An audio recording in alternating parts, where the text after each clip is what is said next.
언니 오늘은 진짜 아무것도 못 정하겠어요. 그냥 깔끔하게만 부탁드려요. 샵 문을 열고 들어오는 나영 씨의 표정은 어딘가 침울해 보였습니다.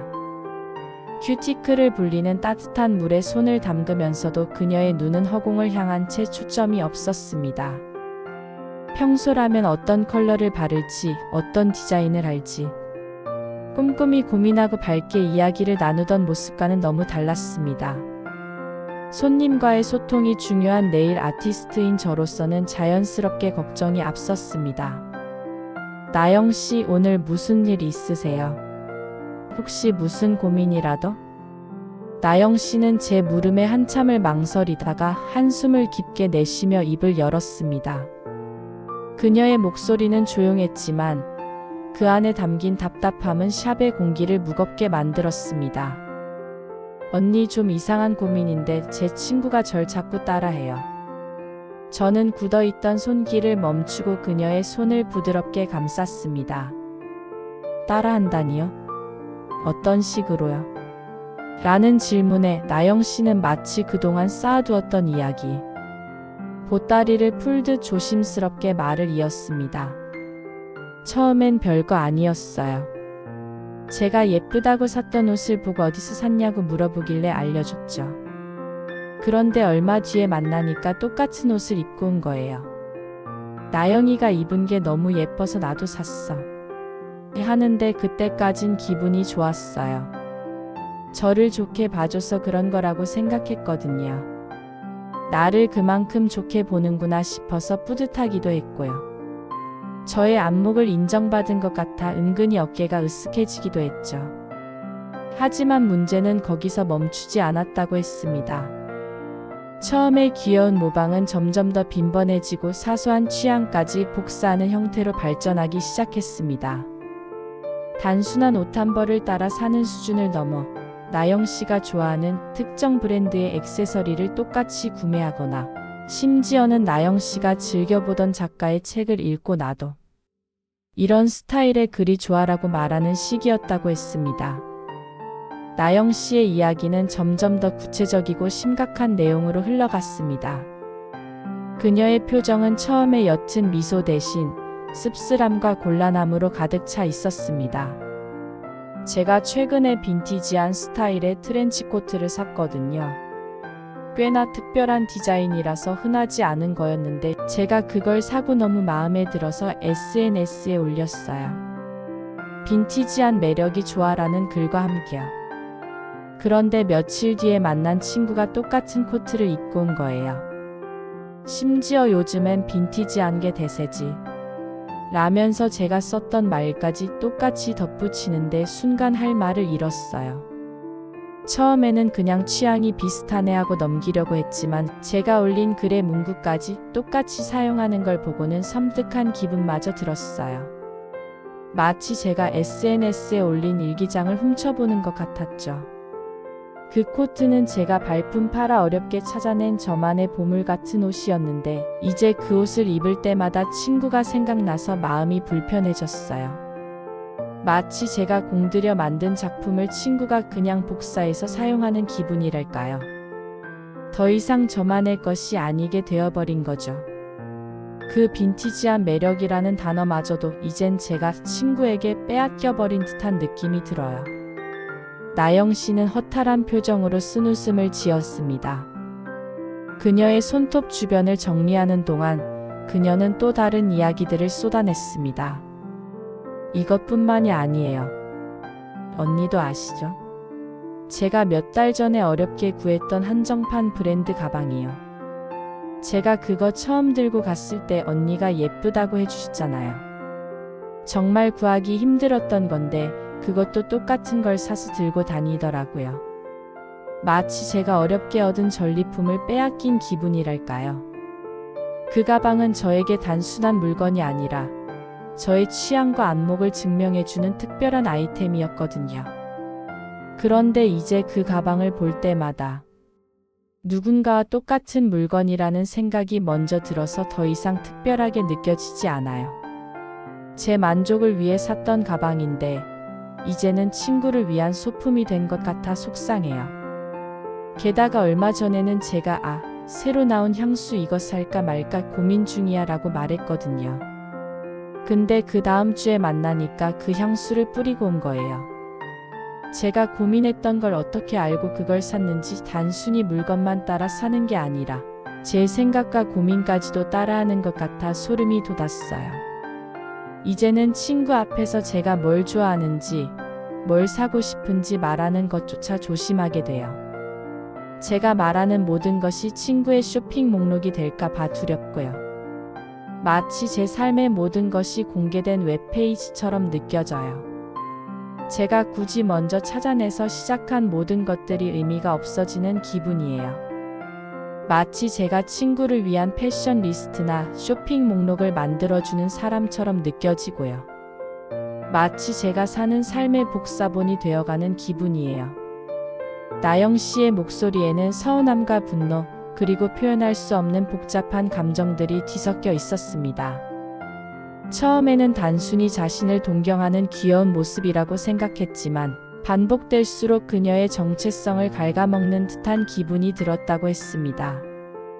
친구도 저처럼 제 삶을 살았으면 좋겠는데 자꾸 저를 따라하니까 저만의 특별함이 사라지는 것 같고 제가 굳이 먼저 찾아내서 시작한 모든 것들이 의미가 없어지는 기분이에요. 마치 제가 친구를 위한 패션 리스트나 쇼핑 목록을 만들어주는 사람처럼 느껴지고요. 저만의 스타일과 취향은 저라는 사람을 규정하는 중요한 요소였어요.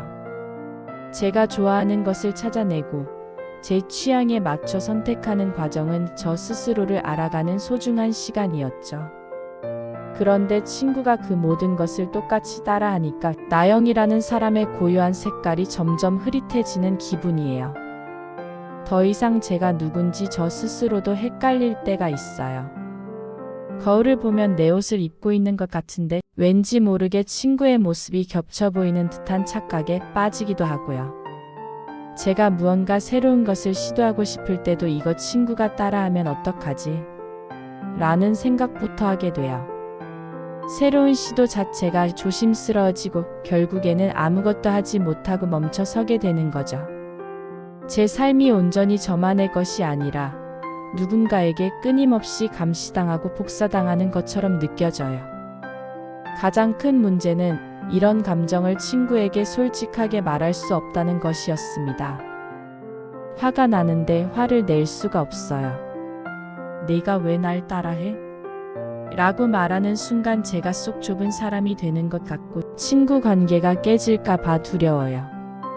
친구는 저를 진심으로 좋아해서 그러는 건데 제가 예민하게 반응하는 걸까 하는 생각도 들고요. 게다가 그런 마음을 친구에게 털어놓는다는 것 자체가 관계에 미세한 균열을 만들 것만 같았죠. 나를 따라하는 게 싫다는 말을 어떻게 해야 상처 주지 않고 전달할 수 있을까? 아무리 고민해도 답이 나오지 않았어요. 저의 솔직한 감정이 친구에게는 나영이가 나를 멀리하려는 건가 하는 오해를 불러일으킬 수도 있겠다는 생각에 입을 꾹 다물게 되었죠. 차라리 제가 조금 불편하고 많은 게 낫다고 생각했어요. 그래서 그냥 속으로만 끙끙 앓고 있었어요. 저는 굳은 살을 다듬던 기계를 내려놓고 그녀의 눈을 똑바로 바라보았습니다. 나영 씨의 고민은 단순히 따라하는 친구에 대한 불만이 아니었습니다. 그것은 관계의 경계가 흐릿해지면서 자신의 정체성이 침범당하는 것에 대한 불안감, 그리고 이 미묘한 감정을 어떻게 풀어야 할지 모르는 답답함이었습니다. 나영 씨 마음 충분히 이해돼요.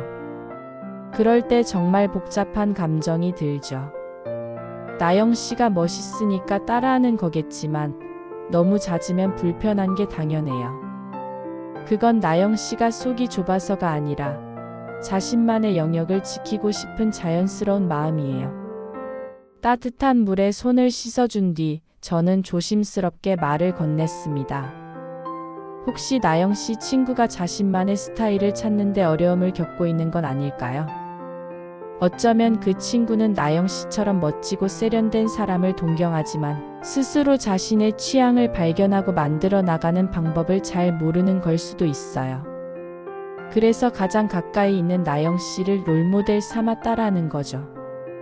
그 친구에게 나영 씨는 단순히 옷을 잘 입고 좋은 물건을 가진 친구를 넘어 자신의 부족한 부분을 채워줄 수 있는 특별한 사람일 거예요.